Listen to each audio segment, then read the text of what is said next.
Okay, so at this portion of the meeting, I'm going to have the public raise their hand one at a time. Let me explain what's going to happen. You're going to come up to a mic. Megan, maybe leave your mic close by. And you will ask a question that relates to the testimony you've heard tonight. If I see that the question is not becoming a question, it's more of a statement or comment, I'm going to cut you off because it's almost it's 10:20, and I really want to wrap this up by 11 o'clock the latest. Okay, so with that being said, when you come up front, you'll come up to Megan, the young lady with the red shirt, and there's a mic there. You'll state your name and your address for the record, and then state your question to the applicant, and their professionals are all up front now, so depending on what your question is, it will be addressed by them. And hopefully pay attention so that we don't have repetitive questions. So, Sarah, I see you. Come on up, you're first. Spell the last name, please, for the record. Thank you, Chairman. My name is James Yanello, Y-A-N-N-E-L-L-O. I live on Ladwood Drive, which is off 520. I'm a resident for like 17 years. I'm going to get right to my question after just one statement. I think the narrative here needs to change from landscaping and things. This is an industrial complex. So my question for you, Craig, and with all due respect to New Jersey Natural Gas, I've known many people from there over the years. And with all due respect to you guys, because I listened to the first call, which I was not able to attend, you asked some very good questions. Craig, you say that you have many, many of these facilities around. How many with 3 stacks? Because I've never in my life seen one with 3 stacks. And by the way, I grew up 1 block from one of these, and I can get to that. Okay. We have many heaters. We have over 35 heaters. The 3 stacks is a different technology. It's called a cold water technology heater.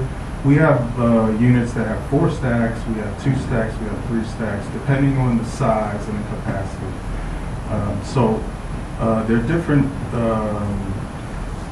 heaters that we may have used in the past, which we do call a water bath heater, which is similar to, high school boiler that you have a single stack in. As technology improves, we move with the technology, and this type of technology is more efficient than the water bath heaters, which has a single stack. You said it's 1 million BTUs. Is that when the facility's running, all stacks are running, it would be 1 million BTUs per hour? That's correct. Okay, and you said there's no smell. Correct me if I'm wrong, I thought there was no smell. When my neighbor's 30,000 versus 1 million BTU hot water heaters are venting horizontally, you can smell it. You can't put a lounge chair next to it or anything. So you're saying with 1 million BTUs versus 30,000, you wouldn't smell. Am I missing part of the technology? No, that's correct. Again, the design of the system is related to the height of the stack. And again, what in emissions, if you put your head in a flue, you're obviously going to be affected. Yeah. The reason that it is exhausting into the sky at a 15-foot minimum is related to that. It's for mixing and also for dispersion. And if the wind's blowing down, how roughly can that come to street level? Yeah, all of those products, there are no solid particulates in it, so they're all lighter than air, and they would dissipate in the air. There would really be no particulates that are part of this. There's no soot, there's no solids. So you're saying if a strong wind was coming this way towards the $3 million houses, they wouldn't smell it if they're in their backyard? That's correct. Because it's going straight? What if it's going this way? You're saying, I guess I'm confused. Okay, there's a concept that goes along with this is a mixing component. And again, 90% of what's coming out of any combustion is going to be water, carbon dioxide, which we breathe out, as human beings. The rest of the volatiles, again, if you have complete combustion, they're very minimal, and our standards dictate that we maintain our equipment to those parts per million for any of the uncombustible items. So as the breeze comes, it would diffuse, you're saying? The smell right, there'll be, again, the products are going to diffuse, but the 90%, let's think of it as a volumetric item, 90% is water, carbon dioxide, and carbon monoxide, and also the other volatiles that we're talking about. So there's a mixing that occurs, as it exits the stack. There are many facilities that you have here. If you're familiar with other facilities. Yes, I've that we actually have- visited one a few days ago, and we'll talk about that. Right. So you're saying there's, under no scenario will we smell the exhaust from this million BTUs coming in? That's correct. Okay. How often would you envision this facility running? 300, the guy who was here last week, I listened to the testimony, or last month actually, he had no idea how often it would run, he had no idea volume, it was startling, the lack of data. So how, on a 365-day year, normal temperature year, how many days do you envision this running, and how many hours per those days? Right. It'll run every single day. And what, again... So we have an industrial complex right there running every single day. Okay. Yeah. Let me finish. Okay. What happens is that, again, the function of the heater is to raise the temperature of the gas. So it's a water bath unit. Once the temperature of the water bath reaches the set point, it could be 180 degrees, it could be 170, whatever it is to maintain that 40-degree temperature drop. Once it reaches that level, the burners shut off themselves and the unit runs without the burners. Once the temperature gets down to the point where it can't maintain that 40-degree temperature drop, then the burners will kick back in, raise the temperature, similar to your water heater. When you use a shower, the water heater comes on, you're not in the shower, it's just on, on pilot, so to speak. Now, the original, from the testimony last time, the original location of this facility, you tried to locate it at AT&T diagonally on the other cross of town in Middletown, technically. They didn't want it. Then apparently a property owner nearby there didn't want it. So I guess I'm confused why you said, and I quote, it'll be a significant facility, I quote, a major facility. And if I read you correctly, it's going to help feed all the way to the shore and all the way back down there. So I guess if it was okay to put it in Middletown, how does it benefit us in Holmdel, particularly all the communities around us? I mean, I'm sure we need it. I do know there's been an icing situation at Bonnet, so I'm not saying there's not a need for one of these. I just really question the location, particularly when it was okay to put it in Middletown, particularly when it's going to feed so many other communities. Why on this scenic corridor, important area next to $3 million homes, does this facility have to go? I just want to correct one point here. Feeding the shore was related to the pipelines themselves. So, from an infrastructure standpoint, we have our big gun pipelines, which are transmission line 720. Yeah. That line that goes along 520 feeds the shore, not this station. So this particular station is fed by that line, but it's intended to serve Holmdel, only Holmdel. I thought this gas was coming from Hazlitt down Holmdel Road. No? This gas comes from Both places? Both yeah, places? it comes from Jamesburg through. It's actually part of our Franklin line system, which comes out of the Old Bridge area. And also you can, we have a system, our systems are all interconnected, similar to the highway system.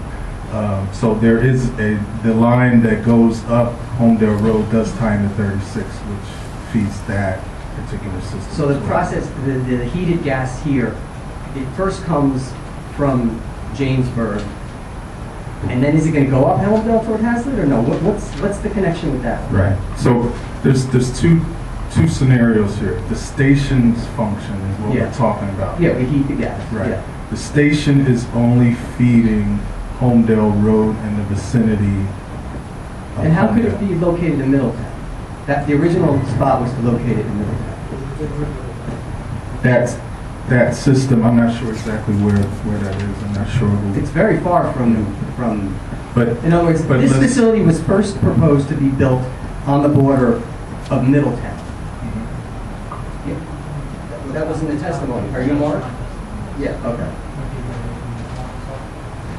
I thought it was, am I misunderstanding what the testimony Well, was? I think I would just want to mention that, you know, again, the system itself, that particular location may not have been the most desirable location. And again, we've done an extensive search over a number of years. What we're saying now is that because of the proximity to these two feeds, if that location was explored, there were other locations as well. We always have to look at all of our options.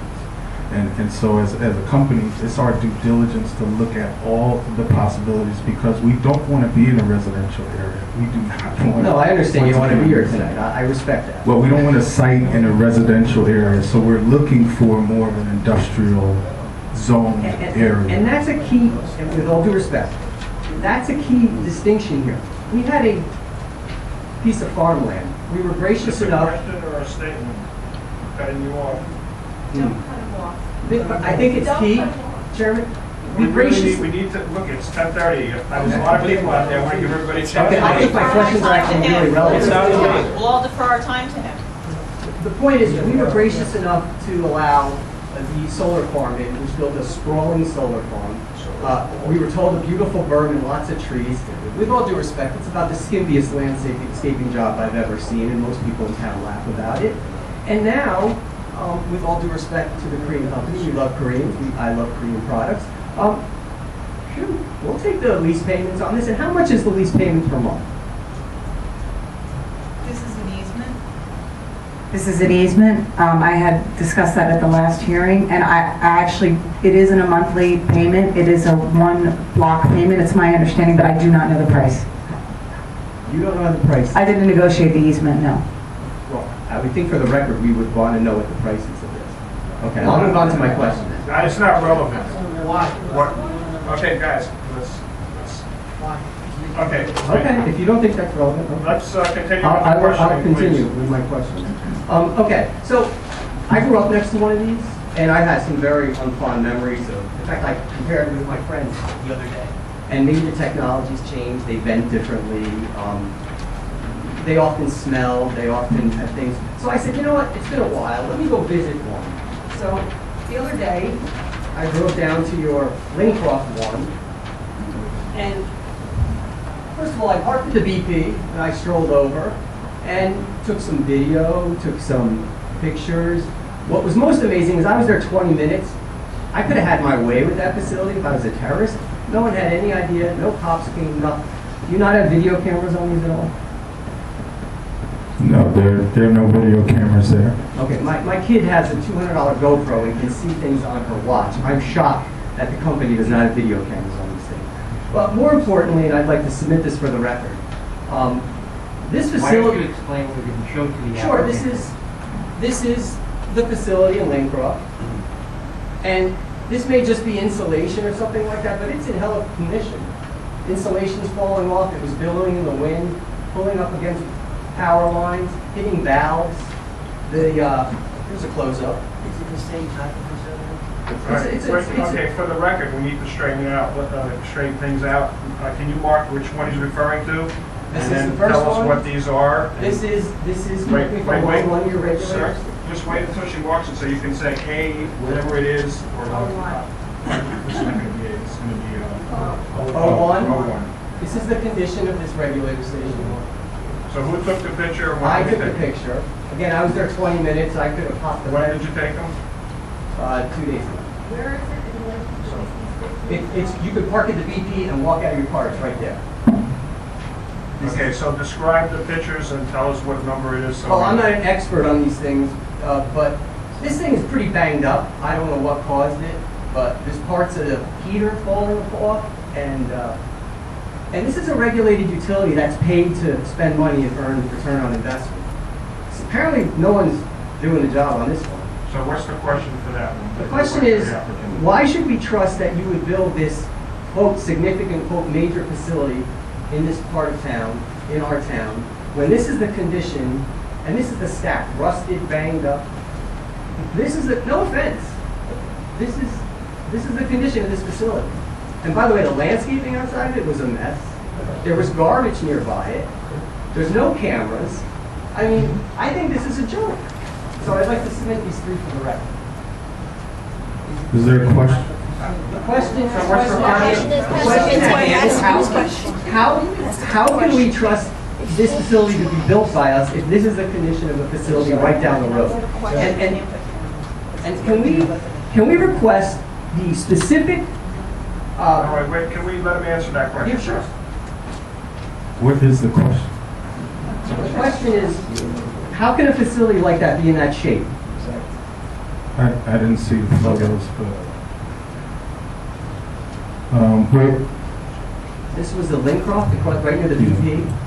so this is the heater, Yeah. not a station. But the heater there, again, when were these taken? 2 days ago. Okay. This is the shell of the heater, which may have been damaged in the storm that we had last week. That looks like it's been there a while. All I'm saying is that this is damage that that is to the shell of the heater. There's insulation there. There's no effect to the property. We would not know about this until we did our patrol, which may have not been done yet. But this does not affect the operation of the unit. This is insulation Well, it's banging up against the valves unit. and stuff. I have Okay. video, but- Yeah, and I appreciate that, and I would have appreciated if you may have called that in, because we could have made a repair on that. Well, that gets me to my next But question. Can you this is address some of the very good. nearest 10 units? And can you tell us that you will not send patrols out to go clean them up before we had an opportunity? And I Well- would suggest and respectfully request that if anyone on this board has not visited some of these, that you visit them, and at first you'll be amazed at the haunting sound of the gas flows through them. So I think this board can't vote on this unless you actually visit some of these, particularly since this will be a major significant one. Okay. How many releases, you said the new technology doesn't really have for the releasing of gas, but I guess in a double failure scenario, there would be a release of gas. In this proposed major facility, how many times a year would you think there would be a release of gas, if any? In normal operation, there would be none. Okay. But so in a typical year, no. Would there be visible steam on cold days? Would there be any days where you would see steam or anything like that coming out of these stacks? You would see steam, So all because this talk again, about trees and everything is almost irrelevant. because you would have some, again, the combination is carbon dioxide, water. You would see, or you would have some steam coming out. It wouldn't be billowing. It wouldn't be like a refinery. It wouldn't be like a cogen plant. You wouldn't have white billowing steam coming out of these units. And I'm sure if you go by this facility, you don't see that. Okay. And that facility had a weather vane that was pretty high. Do you envision a weather vane at this facility, measuring the wind speed and things like that? And how high would that be? That's not proposed for the site. Okay, that's not. Sir, I'm going to ask you to hold the rest of them so I can give a chance to everybody else, and you're welcome to come back when I'm... May I just submit one more thing for the exhibit, so maybe you want to digest it? I know there was a lot of talk about the natural screening on that one side. I think that's fantasy talk. Here's a picture of the natural screening in real life. And this is close up. Costco unfortunately zoomed it. When you drive by, that natural screening this is in the winter. Particularly when the sun is high, there's really not much screening. You're going to see a lot. So I'd like to submit this for the rest. I have many more questions. Okay, we'll come back to you. I just want to give a chance to other folks in the audience. Gentleman up here in the front. Yep. R.J. Malonis, 2-1 New Brook Way, and MILONAS. And I live about 1,500 feet from this proposed thing. Thank you for the walkthrough on Saturday. And before I get to my question, I just want to say I was so enamored by the design that I ran to the Lincroft station. And I could hear the chattering line about 60 yards away, and my ears are not that good. And, Turn it off. Turn the mic off. Turn the mic. We can't hear Turn the you. mics off. I said, You turn the mic Turn the off. mic off. turn it on. That's an idea. Hello, can you hear me now? Yes. I could hear the chattering of wine about 60 yards away, and my hearing isn't that good. And I also smelled natural gas, you know, like this boy or rotten egg type of smell that you get. And that was about 50 yards away when I smelled it. So, yeah, I think everyone should go take a look at that facility before they make any decisions. Since there's so many questions I have that I've already asked, the one that I wanted to go to was, you mentioned the marketing plan that's driving this. And I was wondering if you'd share it with us. What development do you foresee at Holmdel that would drive the demand or the product that you're going to be pumping through this? It's our normal marketing plan. It's to service the existing customer base. There is nothing related to this particular system that's being generated to feed a new development. It's for your existing customer base. Now, a related question. Obviously, this is not the optimal. It's the optimal place from the fact that you're taking the gas from the trunk down 520 and pulling it up Holmdel Road. Would there any? Have you considered? Did you guys look at, say, putting it? It would take only a little bit more pipe, right, to put it behind the softball field at Vonage, so no one would see it, or you know, maybe by the telephone tower, I guess cell tower that's behind one of these industrial buildings, just a little bit further off, so we don't see it, we don't hear it, we don't smell it. You know, I appreciate, as was said, you know, why you need it, you know, but I don't want to see it every day, you know, and I certainly don't want to smell it every day. So what's your question? Is there another place it could be put? Could it be put, you know, 500 feet or 1,000 feet behind the Vonage site, or behind one of the industrial sites, or on the other side of the solar farm? Take a few solar panels off and put it in the middle somewhere.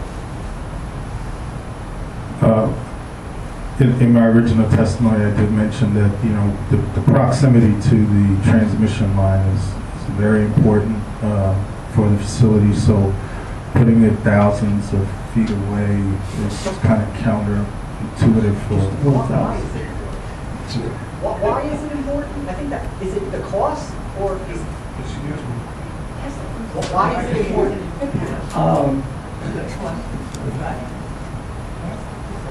The question is why? I did describe it. That's all my questions. I'll be other questions too. Oh, one other thing I was interested. The fail-safe for the downstream regulator that would pick up if this one failed. Where is that one? In the site itself, we have two runs of identical regulators. Okay. So in the same run itself, you have a dual tandem that works. Oh, so there's going to be a So it's- duplicate in the... It's in the same run on the Okay. same site. Thank you. Thank you. Let's see, this young lady on this side. Yes, you come up. I don't know who's raising who, so I'm just picking the I'm first too one. hot for a blade. I want to speak before I She should speak. My name is Francine Campus, C-A-M-P-I-S. I live at 2 Country Squire Lane in Holmdel. I've been a resident for about 28 years now. You know what, I haven't... Okay.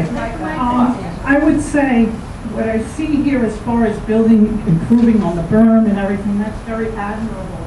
But I guess my concern is going past the aesthetics of this all. And first of all, one question I have is, which might be for the town itself.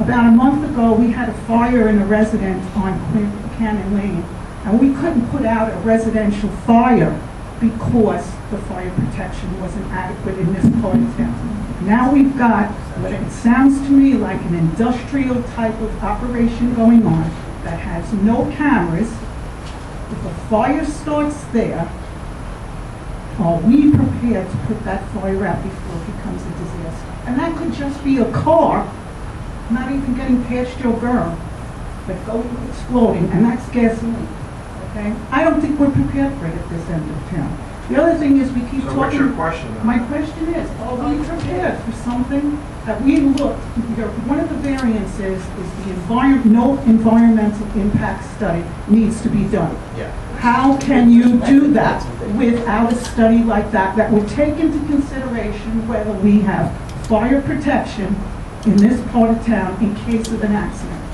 Okay, Okay, so let's answer that question for you. So, I hate to put it on you, Dave, but you're a fire official. Industry practices for a facility of this nature is to let the fire burn out and only protect exposures from radiant heat. The fire would never be put out, it would be allowed to burn off the gas in the lines and then shut down. Okay, but we would have professionals there monitoring that, okay?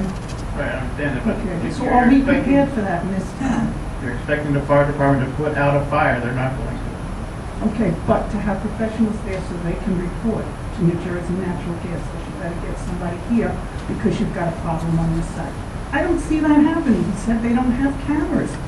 How are they gonna see a fire? Okay, so is that a question? How would you know if there was a fire? That's the And question. how would you put it out? In terms of knowing that there is an abnormal condition, I'll just lump other things into, a fire or other damage, etc. We have a operations center in Wall Township that monitors all of our stations. We have individual transmitters that monitor our flows, pressures, temperatures at every facility. If there is a fire, you'll see an increase in flow, you'll see an abnormal condition that our personnel would be able to respond to. These are normal emergency procedures. A first responder will be called on site. We would also contact your town's first responders, 911, or the normal contacts that we have with fire department and police department personnel as well. We would not put a fire out of that magnitude. Again, we would contain it because, believe it or not, it's safer to have a natural gas fire burn than to have gas flowing that could be ignited anywhere. And so what happens is that we isolate the system and we allow it to burn out. The fire department would be involved, police department would be involved for perimeter control. But again, water and, a methane product mixed, just like putting water out in a grease fire doesn't work. So, you would need proper chemical or foam type containment. But that's my point. If I saw a fire in that facility, I wouldn't know what to do. If my car hit there and it went on fire, I wouldn't know what's the proper You call procedure. 911. That's right, exactly. And that's where my concern is, can we get emergency response? And I think an environmental study, you talk about methane, what are the things? My question is, how can a planning board, and all due respect, how can you approve something like this without an environmental study being performed? This is not a small thing that's going on. So that's a question? Yes. Greg, you want to answer that question? Why can we approve this without environmental study?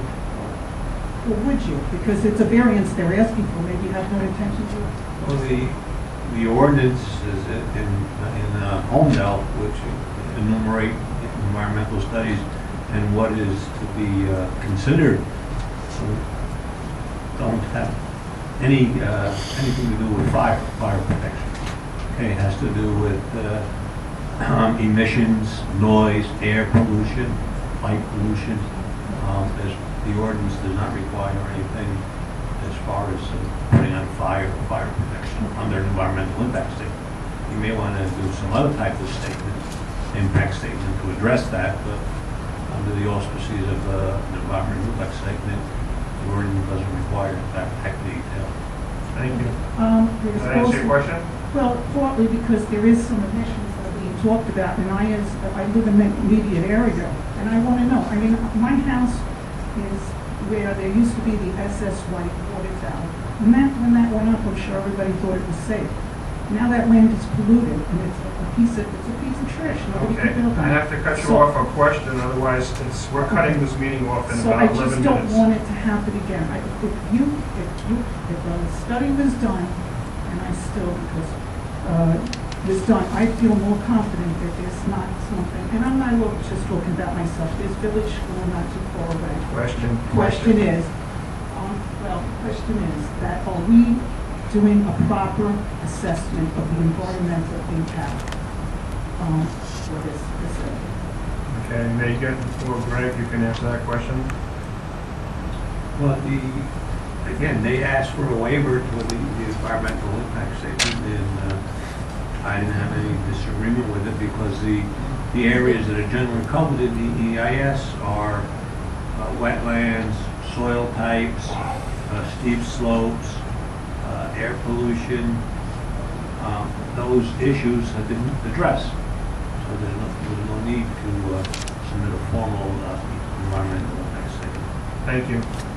Okay, ma'am, I gotta move on to some other folks, please, I'll take One that. last one. As Holmdel Fields, the new housing development, right on that road, are they aware of what's going to be there? Those people are going to buy a house and then watch a smokestack go up.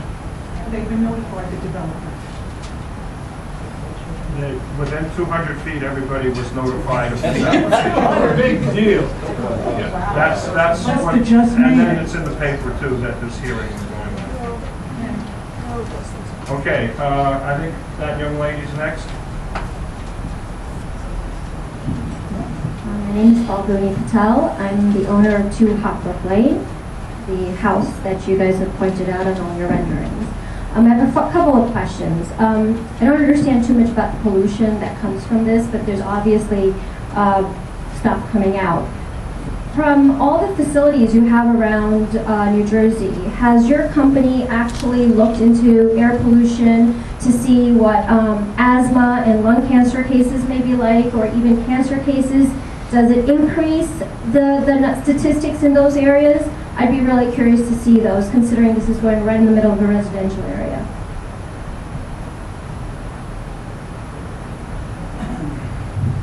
I'm not sure your question is that we look into.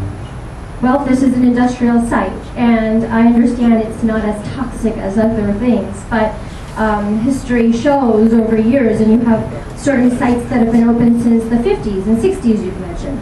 So I'm curious, within a 10-mile radius of those sites, have the cancer rates, have lung cancers, asthma cases, other pulmonary issues, are there issues? Can you reassure us that there is no health risks?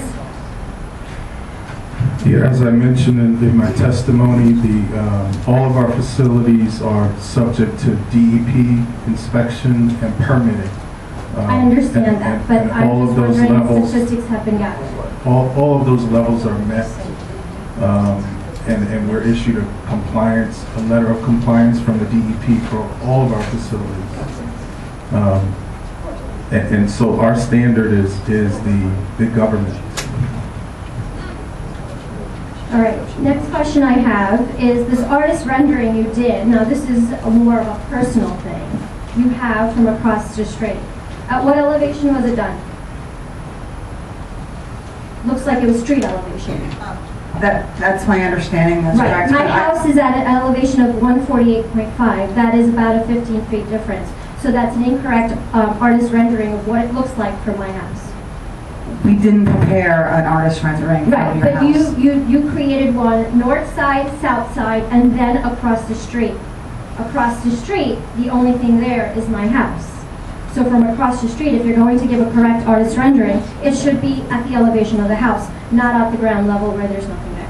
I'll allow Mr. Wiener to respond to that, but my understanding is that the rendering from across the street was done from a man driving a car. I understand. So if you were going to look at from my ground level up at where the house level is, you see all the solar panels, and therefore what the industrial site you're going to be putting will be clearly visible. And this does not include the noise factor or the so-called exhaust or the occasional dust or whatever that may be coming through. The noise will be an issue. As somebody pointed out, the house is pretty close. In all numbers, it may be about 150. Question. Sorry about that. Got carried away. You only have another 6 minutes to go. I know you said that you believe that this berm incline is safe. Did you look into the 2 car accidents that happened last year? One on your property, one on my property, that did go over a good 2 to 3 feet before it hit 75 feet inside the property? 75 feet on my side, I think 15 feet on your side. The death on your side and the car accident which landed somebody 75 feet in. My point being that, even if this is... Why don't you let me answer your question? Sorry. I'm not familiar with that accident specifically. Okay. Okay. I think that's it for now unless somebody else wants to talk. Thank you. Let's see. Kim? Okay, well first, whoops, I have Come up my- and tell us who you are and where you live. Kim Wygan Casola, I live at 939 Holmdel Road. Spell your last name for the record, please. Okay, I'll just go with the Casola. Casola. Lifelong resident of Holmdel. I would like to thank you for having me on site. It really gave a good visual. I also would like to thank the gas company for coming back with new renderings to get some visual ideas. I have a million questions. I know we're being cut short, but I really think there are so many unanswered questions here. I'll go with a couple of my main ones. I have a concern about the admission of emissions. I'd like to know what the effects really could be. The person that spoke before me inquired about some studies, but we grow grapes right there. I want to know if there can be any impact on my grapes. I have a lot of rescue animals on my property. I grow a lot of other crops and vegetables on my property. Do you know the effects of these fumes? I know where my gas dryer vents behind my house, anything I plant dies in close proximity to that. Are there any studies on crops and animals that are right in the near vicinity? I'm going to go back to our regulating agencies, and again, we meet all of our DEP permitting requirements. We're venting, again, into the atmosphere. All of our combustion products lighter than air, and so venting in a horizontal or close proximity to the ground condition is a little bit different than what we have here. And again, I just want to stress the fact that as I mentioned in my testimony, that the DEP permitting dictates what is required for a source. So to be considered a significant source is based solely on your gas usage, and so your levels are set based on that. So your parts per million allowed, for example, for small components, ozone, nitrous oxide, volatile organics, and all. We're talking couple hundred parts per million, which is 10,000 times smaller than 1%. So these are the levels that are set by the DEP, and we adhere strictly to those levels. Okay, and I'm aware of the DEP. DEP doesn't really make me comfortable. DDT was accepted by the EPA, and we all are very much aware of what happened with DDT. As a farmer, We do have to use sprays. We are very careful with what we use, but every couple years, there's something that is always pulled from the market or not allowed to be used anymore. I really would like to know, and I'll move to another question, but I really don't think that my question has been answered about the effects on crops, humans, livestock, with the potential emissions from this. Which also leads me to a question, and I don't know if you're the gentleman to answer this, with the DOT guidelines. I see many accidents on Holmdel Road. I drive large equipment. I know what it's like to drive an 18-wheeler. They go down the road all the time. There are lots of accidents on that road. There are a lot of deer. I know several people who have been killed on that road in the past few years. In looking at the design, in essential to me, it appears that we now have a ramp that will launch a vehicle into this and on top of this. Yep. Now the vehicle will go up, right over, and right in. And I know you're laughing. I have seen this. Take a drive on 78 or 287. See how the guardrails will peel back like a sardine can. I want to know to what specification is that guardrail? How high is that guardrail? And how close are these ballards that you're putting in the fence? A car will go right through that fence. And those Allen block retaining walls, you can push them right over. I can back up into that with my pickup truck and push the whole thing over. I really feel like the security questions have not been You need to have answered. a question, because this is the last question you're saying, and that's it for you. Okay. Go ahead. So, What's the question? my question is, well, I guess my question is more of a statement than I feel security issues have not been addressed with vehicular safety. Okay. At this point, we're going to carry this to another date. Okay, so Nancy, if you want to call me Nancy, we have a couple options. If we bring you to a sooner date, you are sharing it with another applicant, which means you'll have half the time of the meeting. If we go further into May, I will make sure my secretary books the whole evening just for you guys. So if you want to do a 50-50, it's April 6th. If you want to go to May 18th, you got the whole evening. Yes, you may. So 50-50, April 6th, May, the first hearing. I will give you the whole meeting. May 18th. Well, what, she's deciding whether she wants to do, because if we don't finish on April, then we're going to have to bounce it to another meeting. No, I know, I'm just Right. trying to see the Okay. April 6th meeting. Right, Loretta? Right. You did? Okay, so that's out. So April 6th is now out. Yep, I didn't realize that. I didn't put it on my notes. So that means the next one would be May 4th half or May 18th. May 4th would be half of the meeting. May 18th would be the whole meeting. Sorry. That's okay. So we can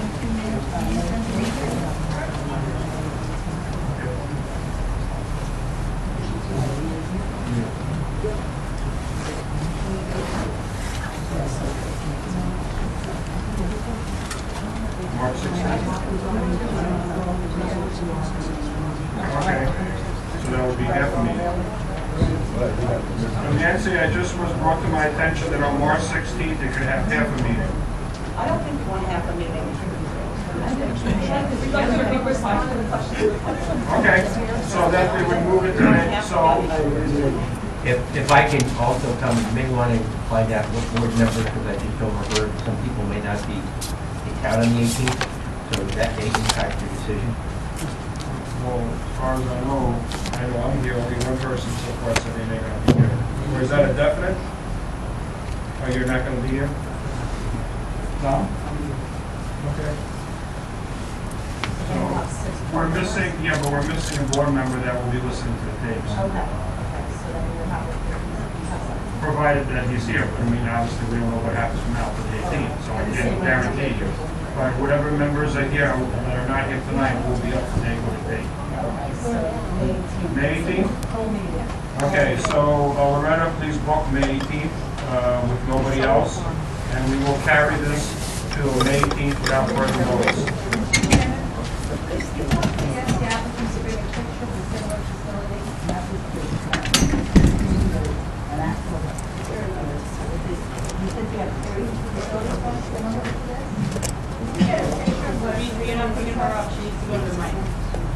I heard that. That's, can you do that?